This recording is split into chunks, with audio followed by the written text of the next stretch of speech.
কলিজা কাইটা যদি রান্না করেও খাওয়াই দেন তারপরও কখনোই কোনো মানুষকে সন্তুষ্ট করতে পারবে না।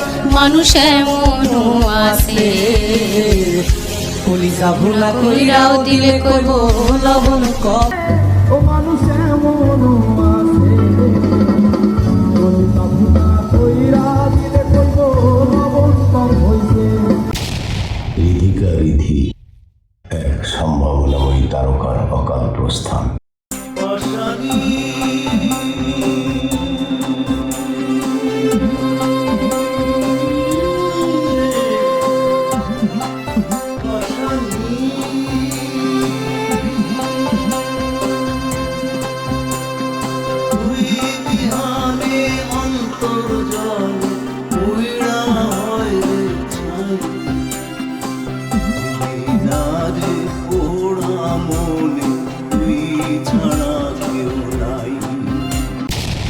মূল নাম লীনা আক্তার।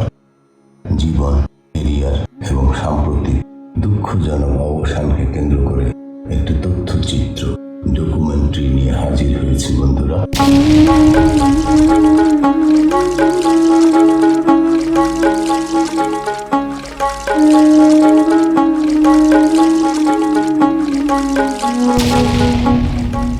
গ্ল্যামার আর আলোর ঝলকানি ঘেরা শোবিজ দুনিয়ায় প্রতিনিয়ত কত তারকার আগমন ঘটে। কেউ টিকে যান নিজের অভিনয়ের জাদুতে, কেউ বা অল্প সময় দাগ কেটে যান দর্শকের মনে। তেমনি এক সম্ভাবনাময়ী নাম ছিল রিধিকা রিধি। কিন্তু হঠাৎ করেই নিভে গেল সেই আলো। আলোর পেছনের মানুষটি যে এভাবে অন্ধকারের পথ বেছে নেবে তা হয়তো কেউ ভাবেনি। রিধিকা রিধি মূলত তার মঞ্চ নাম বা মিডিয়া নাম। জাতীয় পরিচয়পত্র অনুযায়ী তার আসল নাম লীনা আক্তার। আনুমানিক ২৬ বছর বয়সী এই প্রতিভাময়ী তরুণীর আদি নিবাস ছিল মাদারীপুর জেলায়।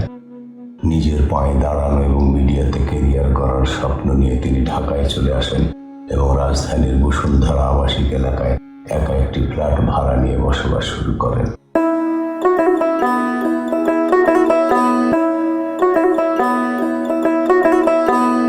শোবিজে আগমন ও ক্যারিয়ার। শোবিজ অঙ্গনে রিধিকার যাত্রা শুরু হয়েছিল মডেলিং এর মাধ্যমে।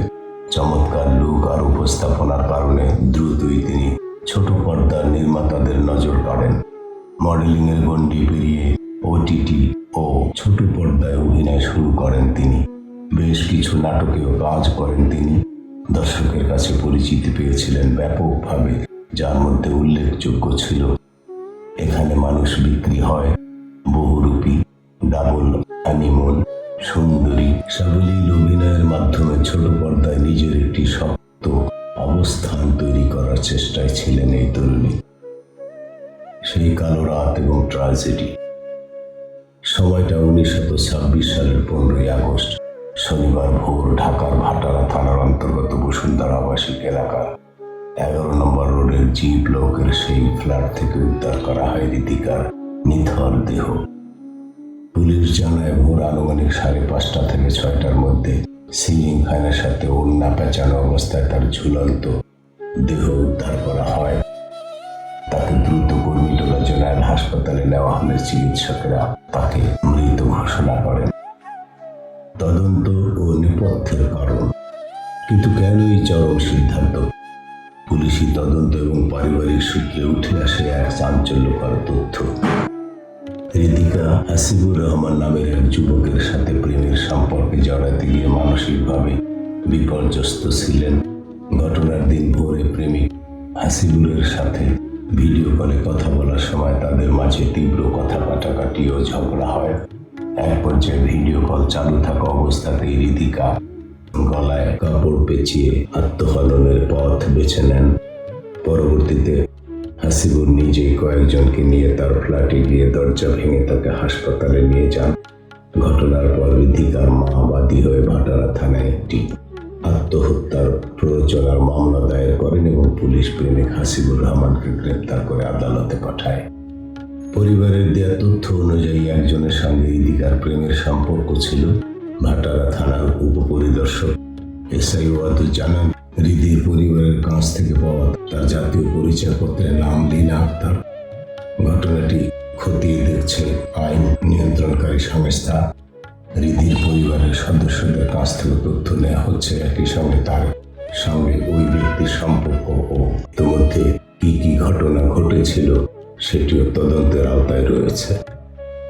রিধিকার একটি হাসি মুখ, একটি সুন্দর ক্যারিয়ার, সুন্দর ভবিষ্যৎ আর এক বুক স্বপ্ন, সবকিছু নিমেষেই শেষ হয়ে গেল একটি আবেগের এবং অভিমানের বশে।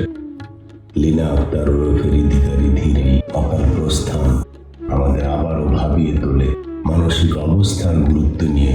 নিবেদন জগৎ হারালো এক সম্ভাবনাময়ী অভিনেত্রীকে। আমরা তার আত্মার শান্তি কামনা করি।